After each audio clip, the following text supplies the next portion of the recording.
नेपालको प्रथम शहीद लखन थापा हुन्। श्रद्धेय मित्रगण, हार्दिक नमन। आज विशेष दिन माघ 16 गते शहीद दिवस परेको हुनाले यहाँहरू माझ म शहीदहरूको सामान्य जानकारी लिएर उपस्थित भएको छु। भिडियो पुरा हेरेर, स्किप नगरिकन पुरा हेरेर साथ सहयोग गर्नुहुन्छ भन्ने विशेष आशासहित म यो भिडियो निर्माण गर्न गइरहेको छु।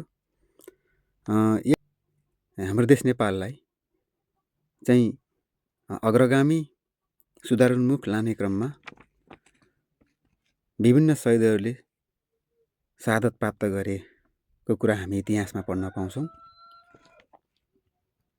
जस क्रममा प्रथम शहीद भनेर हामी लखन थापालाई चिन्दछौँ। उनी ब्रिटिस गोर्खाली जागिरे पनि थिए भनिन्छ, पल्टने जागिरे थिए भनिन्छ।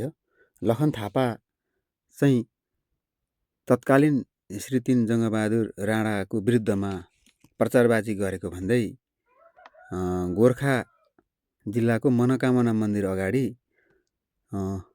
1933 सालमा उनको हत्या गरिएको थियो।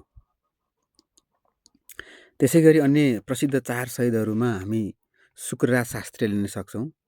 शुक्रराज शास्त्रीलाई चाहिँ यो 1997 काण्ड पनि भनिन्छ। 1997 माघ 10 मा काठमाडौँको पचलीको बकैनाको रुखमा झुन्डाएर हत्या गरिएको थियो राति 12 बजे।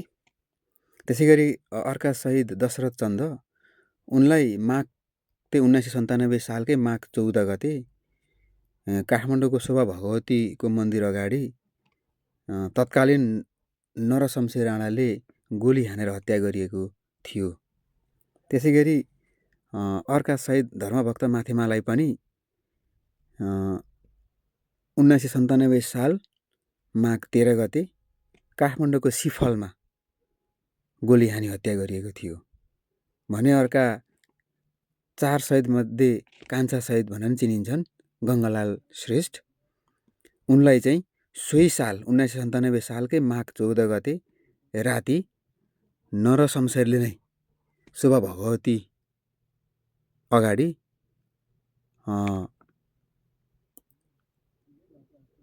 एउटा खम्बामा बाँधेर निर्ममतापूर्वक एकदमै क्रूर पाशविक तरिकाले हत्या गरिएको थियो भनिन्छ। त्यसै गरी हामी अन्य नेपालको इतिहासमा अन्य विभिन्न शहीदहरूको बारेमा पनि हामी जानकारी लिन सक्छौँ।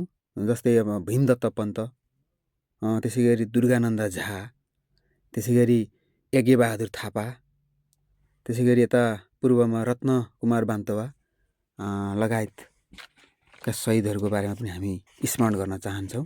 त्यसै गरी दोस्रो जनआन्दोलन 62-63 जुन चाहिँ 62 साल चैत 24 गते सुरु भएको थियो, त्यो 19 दिने आन्दोलनमा पनि 26 जनाले शहादत प्राप्त गर्नुभएको थियो। त्यसै गरी भर्खर मात्रै 2082 साल भदौ 23 र 24 को आन्दोलनको क्रममा 24 गते चाहिँ 46 जना कतिपय अवोध स्कुले बालबालिका लगायत 76 जनाको हत्या भएको थियो भने जसमा 45 जनालाई चाहिँ शहीद घोषणा गरिसकिएको छ, बाँकी अध्ययनको क्रममा हुनुहुन्छ। सम्पूर्ण शहीदहरूप्रति हार्दिक सम्मान, हार्दिक श्रद्धाञ्जली व्यक्त गर्दै उहाँहरूको त्यो अमूल्य योगदानले, बलिदानले हाम्रो देश नेपालमा छिट्टै नै सक्षम किसिमको